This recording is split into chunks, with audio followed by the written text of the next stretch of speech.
వేణుశ్యామల రాజశ్యామలాంబికకు చెందిన మంత్రభేదాల్లో విశిష్టత ప్రాముఖ్యత కలిగిన అవతారాలున్నాయి. అవి ఏమిటయ్యా అంటే వేణుశ్యామల, వీణశ్యామల. ఇందులో అంతరార్థం మంత్రభేదాన్ని అనుసరించి, తత్వాలను అనుసరించి, శూన్యాన్ని అనుసరించి కాకుండా వాయిద్యాన్ని అనుసరించి ఉంటాయి. ఈ నామాలన్నీ అమ్మని అనుసరించి ఏర్పడినవే.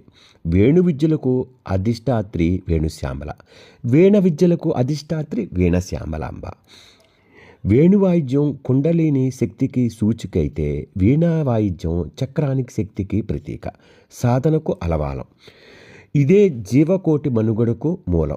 వేణుశ్వాస అనేది ఎలా జరగవలనో దేహంలో వివిధ చక్రాల్లో ఉండగా ఏ రీతుల్లో ప్రవర్తిస్తుందో తెలుపుతుంది. వాటిల్లో భాగంగా విశుద్ధ చక్రంలో ఉండగా వేణు సూచికగా శ్వాస వాక్కు రూపంలో ఆడుతుంది. ఒక విదూషకుని చేతిలో నాదధ్వనిలాగా ఈ శ్వాస మన కంఠంలో వాక్కు రూపంలో ఉంటుంది. కనుక శ్వాస నియంత్రణ మన చేతుల్లో ఉంటుంది. ఈ వేణుశ్యామల గురించి ఒక చక్కటి కథ చెప్తాను.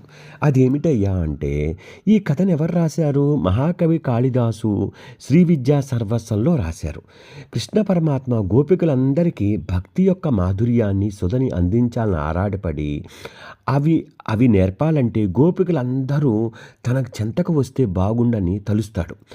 కానీ దానికి దారి దొరకదు శ్రీకృష్ణ పరమాత్మకి. అప్పుడు శ్రీకృష్ణ పరమాత్మ శ్యామలాంబను ఆరాధిస్తారు. ఆమె దర్శనమిచ్చి ఏ అవతారంలో దర్శనమిస్తుంది? శ్యామలాంబ అవతారంలో దర్శనమిస్తుంది. అంతేకాక శ్యామలాంబ శ్రీకృష్ణ పరమాత్మకు వేణువును అందించి, ఆ వేణువు పరమాత్మ ఊదగానే గోపికలందరూ కృష్ణుని వశమవుతారని వరమిస్తుంది అని ఎవరు చెప్పారు? మహాకవి కాళిదాసు శ్రీ విద్యా సర్వస్వం అనే పుస్తకంలో రాశారు. అంతేకాకుండా ఇది ఎలా ఉంటుందయ్యా అంటే, రెండు విధాలుగా ఉంటుంది ఈ విద్య. ఒకటి గీతా విద్య, ఒకటి వేణువు ఊది గీతం ఆలపించే విద్య, రెండవది భగవద్గీత. అందుకనే ఆమె పూర్ణశబ్దగా ఖ్యాతి గడించింది.